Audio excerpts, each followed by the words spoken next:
Nosso estudo de hoje é a lição 73 do livro Seara dos Médiuns, tem por título Aliança Espírita.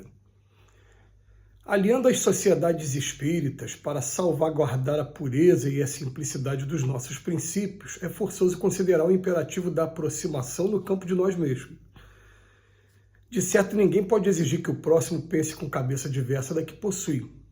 Cada viajante vê a paisagem da posição em que se coloca e toda posição renova as perspectivas.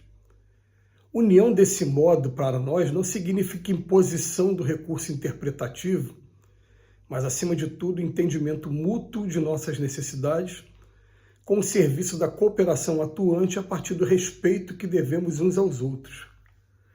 Iniciemos assim a nossa edificação de concórdia, aposentando a lâmina da crítica.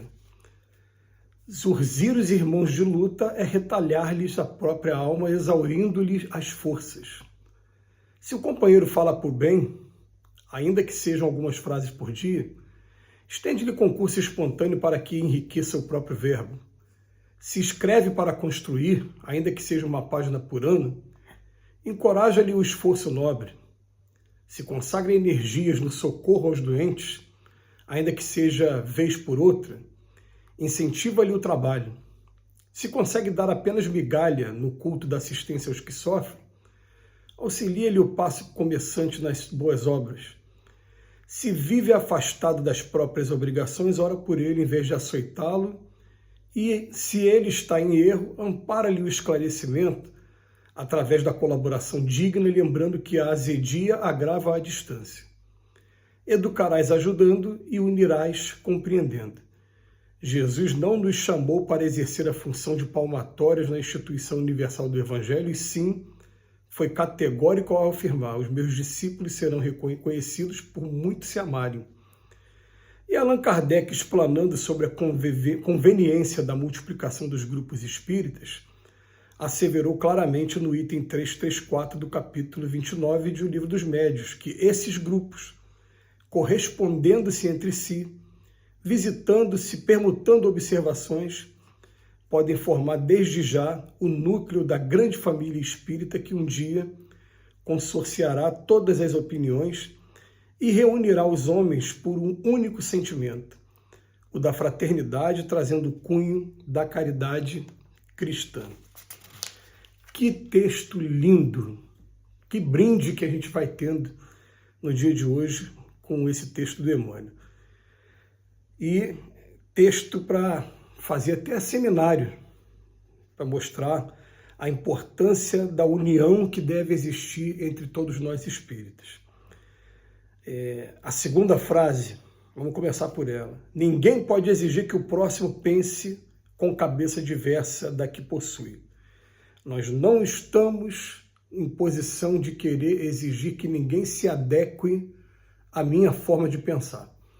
E até a mesma maneira de interpretar o texto também do Evangelho ou o texto da doutrina espírita, ela também não vai ser a maneira de todo mundo.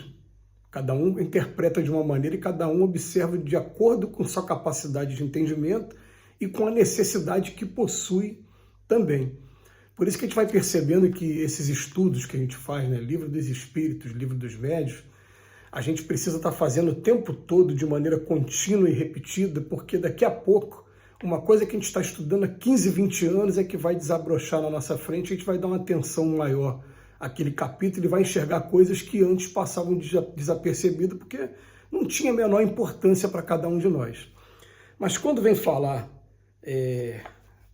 dessa união, união desse modo para nós não significa imposição do recurso interpretativo, mas, acima de tudo, entendimento mútuo de nossas necessidades, com serviço de cooperação atuante. Então vamos entender que na grande família espírita me vem à cabeça algumas instituições que têm atividade fim completamente diferente umas das outras.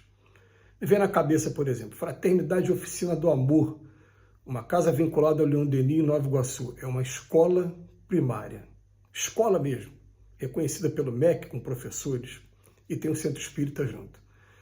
Mas você vai no Centro Espírita Leopoldo Machado, existe um teatro e a intenção de estar valorizando a arte espírita. Você vai no Condessa Paula, que fica em Magalhães Bastos, e você vai encontrar uma casa voltada para um trabalho de assistencialismo a morador de rua.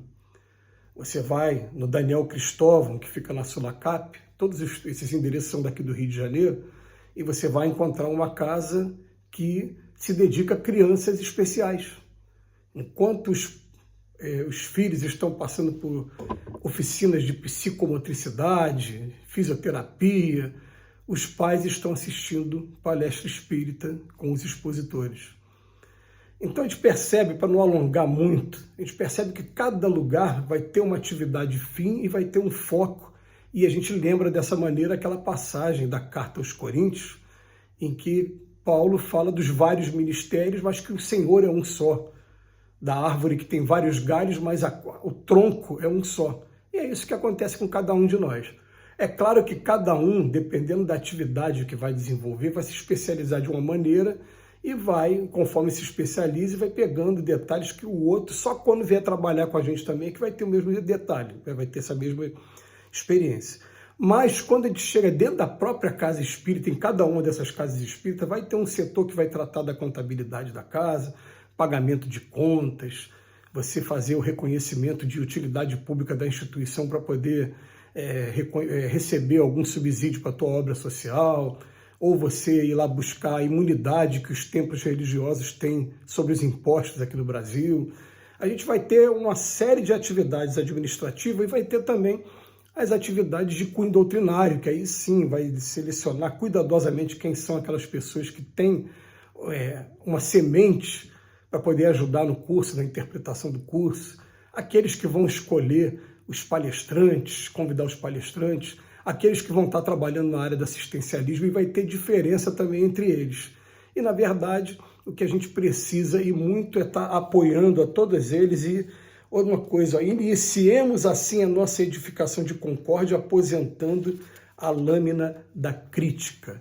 É claro que ele está falando da crítica negativa, não está falando da crítica construtiva, mas a gente aposentar essa lâmina, porque exorcir os irmãos de luta é retalhar-lhes a própria alma, exaurindo-lhe as forças. Então Emmanuel faz um apelo para a gente. Se aquele está falando para o bem, mesmo que sejam algumas frases, vamos ajudar. Ah, mas ele está começando a escrever, vamos ajudar também. Ah, ele está começando a trabalhar no socorro aos doentes, vamos oferecer oportunidades a ele. E outra coisa, às vezes a gente está dentro da casa espírita e a gente faz melhor do que alguém ou pensa que faz melhor do que alguém. Deixa aquela pessoa fazer.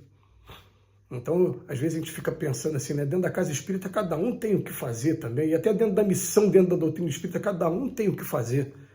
Então, eu procurei ajudar. Quando eu procurei ajudar, aquela pessoa veio correndo e falou, tipo, essa função é minha. Tá, eu tenho outras funções.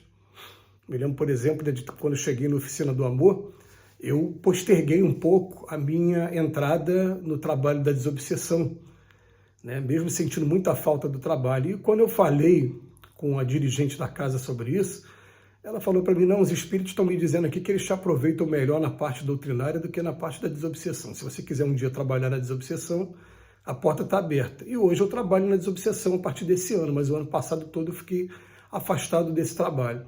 Eu precisava dar uma descansada também, né? Aquela coisa de agenda muito cheia, segunda, terça, quarta, quinta, enfim. Mas, enfim, a gente vai aprendendo a respeitar cada um e entender que o trabalho só vai ter força e vai ter até mesmo êxito, graça para a gente, se a gente deixar todo mundo trabalhar um pouquinho e, principalmente, permitir com que alguém dê os primeiros passos. É muito legal quando as pessoas chegam perto da gente e depois falam assim, você que me iniciou no trabalho espírita, você que me deu oportunidade, você que me convidou. E aquele convite tirou aquela pessoa daquela vida que ela estava levando antes, que poderia ser uma vida de comprometimento, voltada para vícios, e a pessoa começou a desenvolver atividades. E para isso tudo, educarás ajudando e unirás compreendendo. Jesus não nos chamou para exercer a função de palmatórios na instituição universal do Evangelho, e sim foi categórico ao afirmar que os discípulos serão reconhecidos por muito se amarem. Que Jesus nos abençoe hoje e sempre.